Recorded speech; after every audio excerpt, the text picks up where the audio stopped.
Hello students, आज आप पढ़ेंगे कॉम्प्लेक्स सेंटेंसेस। कॉम्प्लेक्स सेंटेंस में देखिए कम से कम दो क्लाउज होनी आवश्यक है, ज़्यादा भी हो सकती है। जिसमें से एक तो प्रिंसिपल क्लाउज होती है, प्रधान उपवाक्य, और दूसरी होती है जो भी हो एक या दो सब ऑर्डिनेट क्लाउज, यानी कि आश्रित वाक्य जो पहले सेंटेंस पर आश्रित हो, यानी कि प्रिंसिपल क्लाउज पर अपना अर्थ प्रकट करने के लिए निर्भर करता हो। जब दो या दो से अधिक सिंपल सेंटेंस को जोड़कर हम कॉम्प्लेक्स सेंटेंस बनाते हैं तो उनमें से एक सेंटेंस को एक सेंटेंस को हम प्रिंसिपल क्लाउज बनाएंगे और दूसरे को सबऑर्डिनेट क्लाउज बनाएंगे। अब क्लाउज तीन प्रकार की होती है। नाउन क्लाउज जो नाउन का कार्य करती है, एडजेक्टिव क्लाउज जो एडजेक्टिव का कार्य करती है, और एडवर्ब क्लाउज जो एडवर्ब का कार्य करती है। अब पहले हम नाउन क्लाउज का प्रयोग पढ़ेंगे। देखिए पहले सेपरेट सेंटेंस लिखा है। सेपरेट का मतलब अलग अलग। ही इज ए किलर, वह एक हत्यारा है। It is known to all, यह सब जानते हैं या इस बात को सबके द्वारा जाना जाता है। अब कंबाइन कैसे किया है, ये कंडीशन लगाई है that he is a killer, कि वह एक हत्यारा है। इज नोन टू ऑल, यह बात सबके द्वारा जानी जाती है। इस सेंटेंस को आप ऐसे बना सकते हैं, it is known to all, इसको पहले ले आइए, दैट की ही इज ए किलर, जो आपको आसान लगे ऐसे बनाइए। अब सेकंड सेंटेंस है आपका, सी सेज समथिंग, वह कुछ कहती है। इट इज नॉट ट्रू, यह सच नहीं है।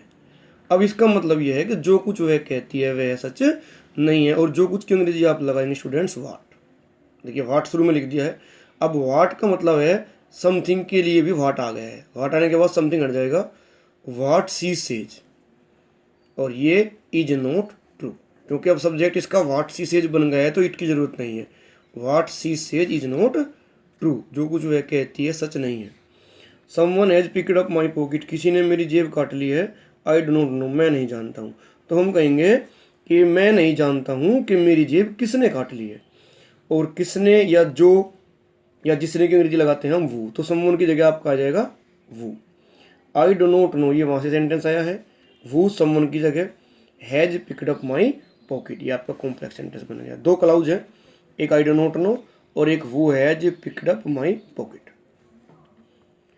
Ritu is a singer, Ritu एक गायिका है। एवरीबडी नोज इट, प्रत्येक व्यक्ति इस बात को जानता है। किसको, कि रितु एक सिंगर है। इट आया है इस पूरे सेंटेंस के लिए, तो जब हम सिंपल सेंटेंस इसका कॉम्प्लेक्स बनाएंगे तो इट नहीं आएगा। एवरीबडी नोज दैट लगाएंगे कि Ritu is a singer.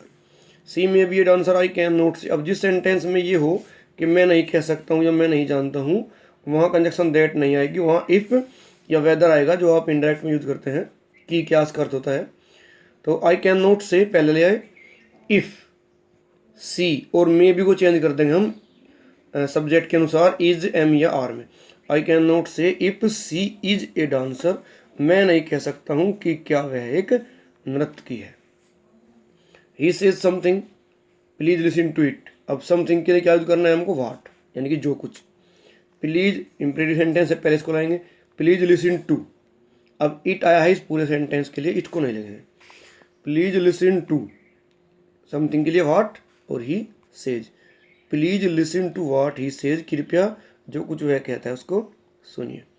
You से समथिंग, तुम कुछ कहते हो। I do not believe in it, मैं इसमें विश्वास नहीं रखता हूँ। इट आया है इस पूरे सेंटेंस के लिए, इट को तो नहीं लगाएंगे। I do not believe in, मैं विश्वास नहीं करता हूँ। वाट समथिंग के लिए यू से, जो कुछ तुम कहते हो मैं उस विश्वास नहीं करता हूँ। The sun rise is in the east, this is a fact. तो the fact is that the sunrise in the east, और ऐसे लिख सकते हैं इट इज ए फैक्ट, जब जिसको शुरू में लेंगे तो इट हो जाएगा। It is a fact that the sun rise in the east, ये भी बन जाएगा, और जो लिखा है वो भी। She will come here, this is my belief.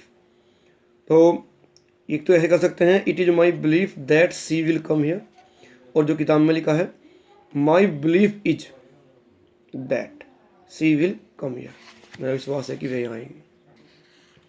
C died in a car accident, वह एक कार दुर्घटना में। She died in a car crash, वह एक कार दुर्घटना में मर गई। This report is not true, यह खबर सही नहीं है। तो द रिपोर्ट जब शुरू में लाएंगे आप तो द रिपोर्ट लेंगे। दैट की she died in a car crash is not he is a killer, it is known to all, तो पहले सेंटेंस था आपका, it is known to all that he is a killer, या ऐसे लिख सकते हैं that he is a killer is known to all. She will stand first, वह प्रथम आएगी। दिस इज सर्टेन, ये है निश्चित है, तो दिसका कर देंगे it is certain that she will stand first. अब ये सेंटेंस आपको इस प्रकार के बनाने हैं स्टूडेंट्स। एक्सरसाइज 13 में 15 सेंटेंस है और 13 सेंटेंस है आपके एग्जामिनेशन पेपर के। आप अपने अनुसार सबको बना के रखेंगे, जैसे भी आपसे बनते हैं।